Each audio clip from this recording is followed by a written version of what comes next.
Assalamualaikum warahmatullahi wabarakatuh. Perkenalkan, nama saya Pradi Utami dengan NPM 1917051012. Di sini saya akan menjelaskan tentang mesin Turing.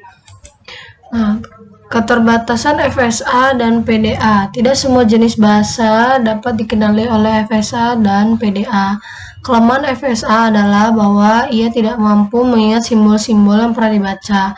Kelemahan FSA inilah yang kemudian diatasi oleh PDA.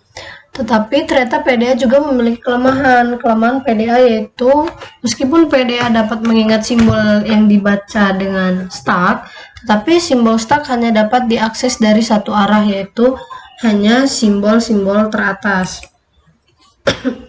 Lalu pengantar mesin Turing. Mesin Turing dirancang mengatasi kelemahan FSA dan PDA. Caranya dengan merepresentasikan logika kerja mesin, tidak menggunakan stek sebagai referensi pada PDA, tetapi menggunakan referensi pita yang dapat dibaca dan ditulis. Mesin Turing diwakilkan oleh sebuah pita panjang tak terhingga. Pada pita dapat ditulis atau dibaca sebuah simbol. Setelah pita ditulis, maka simbol pada pita kemudian akan berubah menjadi simbol yang baru saja dituliskan.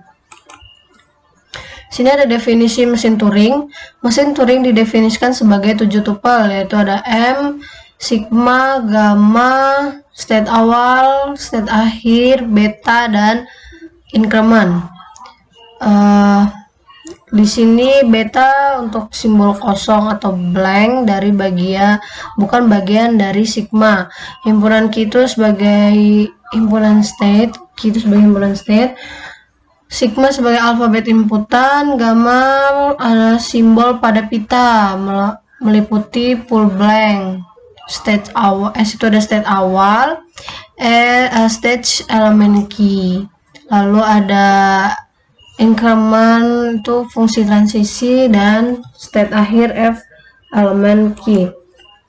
Lalu ada gerakan mesin Turing. Gerakan mesin Turing diwakili oleh fungsi transisi delta QI A sama dengan QJ BX. Mesin kedudukan QI membaca simbol masukan A. Gerakan mesin berubah ke status QJ menulis B, dan posisi baca atau tulis bergerak X berupa R sama dengan gerak ke kanan atau L gerak ke kiri. Contohnya, untuk gerak fungsi transisi delta Q1A sama dengan Q3 BR, artinya posisi baca tulisnya ada di A, lalu kedudukannya ada di Q1. Sini. Setelah membaca simbol A, kedudukan mesin Q3 menulis B dan bergerak ke kanan sehingga sebagai berikut hasilnya. Nah, ini jadi dia pindah ke kanan dan menuliskan B. Lalu kedudukan baru adalah Q3. Contohnya, dimiliki mesin Turing dengan definisi M, ada Q, sigma, gamma, state akhir, state awal, beta, dan alpha. Q-nya ada Q1, Q2, inputnya ada AB, outputnya ada AB beta, state awalnya Q1, state akhirnya Q2. Delta banding delta, Q1A sama dengan Q1AR. Increment Q1B sama dengan Q1AR. Increment Q1B sama dengan Q2 beta left. Jadi L itu left, R itu right ya guys. Jika diinputkan string A, B, B, B, A, maka gerakan mesin Turing akan menjadi seperti apa? Akan jadi seperti ini. Di Q1 dia menginputkan A, lalu bergerak ke kanan menginputkan B, lalu kedudukannya masih tetap Q1, lalu dia bergerak lagi ke kanan.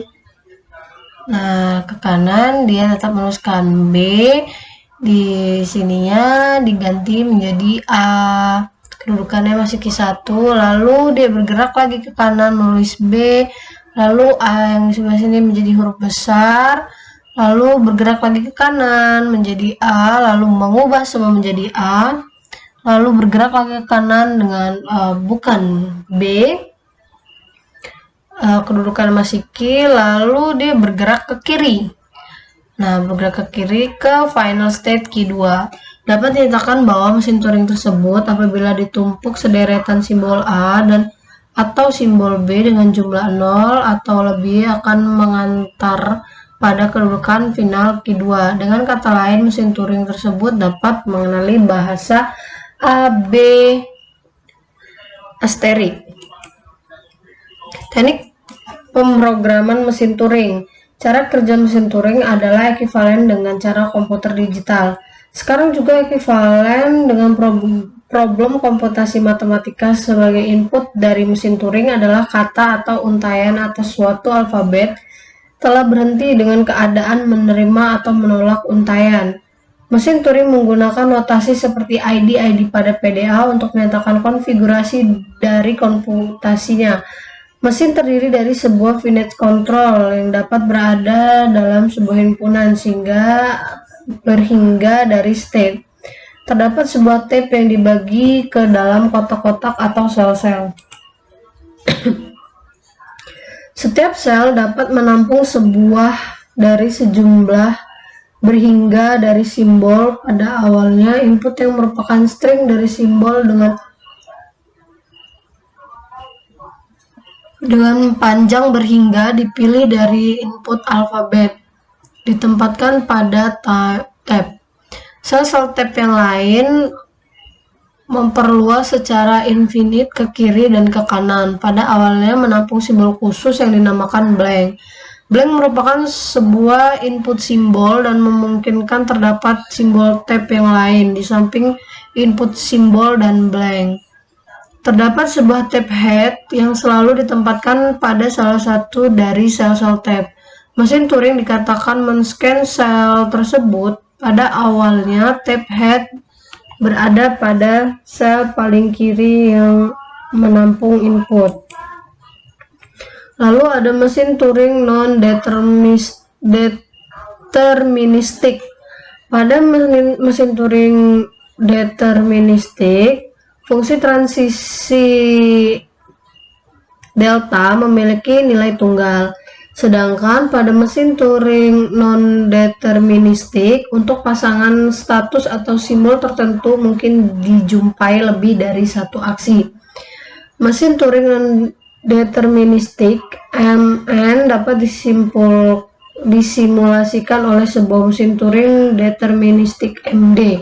Dasar pemikirannya, untuk setiap simbol pada simbol pita, MN mungkin memiliki lebih dari satu aksi yang banyaknya berhingga. Misalkan pilihan aksi diberi nomor 1, 2, 3, seterusnya sampai K. Dengan penomoran ini, rangkaian aksi mesin Turing dapat dinyatakan sebagai rangkaian bilangan dari 1 sampai K. Untuk menstimulasikan MN, mesin Turing MD menggunakan 3 pita. Pita pertama menyimpan input yang diolah MN, pita kedua digunakan untuk menyimpan rangkaian bilangan 1 sampai dengan K dan dibangkitkan secara teratur.